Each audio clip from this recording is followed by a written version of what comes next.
ఒక భర్త తన భార్యను కోల్పోయిన బాధ లక్షలాది మంది ప్రాణాలను కాపాడే ఆశగా మారితే ఆ ఆశయం పేరే బసవతారకం. క్యాన్సర్ అనే మాట వింటేనే కుటుంబం మొత్తం భయపడే రోజుల్లో డబ్బు లేకనో వైద్యం అందకనో ఎన్నో ప్రాణాలు చీకట్లో కలిసిపోతుంటే ఒక మహానేత తన వ్యక్తిగత విషాదాన్ని సమాజానికి వరంగా మార్చాడు. తన జీవిత భాగస్వామి బసవతారకం గారిని క్యాన్సర్ వల్ల కోల్పోయిన తర్వాత మరో కుటుంబం ఆ బాధను అనుభవించకూడదన్న సంకల్పంతో అన్న ఎన్టీఆర్ గారి నాటిన బీజమే నేడు లక్షలాది మందికి జీవన దీపంగా వెలుగుతున్న Basavatarakam Indo American cancer hospital.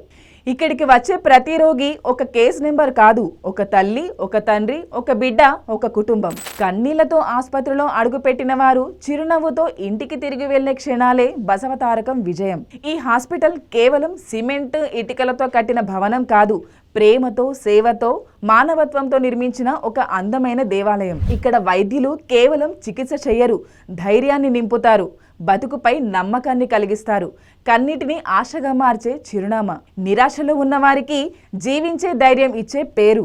25 ఏళ్లుగా ఎందరో ప్రాణాలు నిలబెడుతున్న బసవతారకం హాస్పిటల్కి, దాన్ని నిర్వహిస్తున్న నందమూరి బాలకృష్ణ గారి సేవకు ఒక సెల్యూట్ చేద్దాం.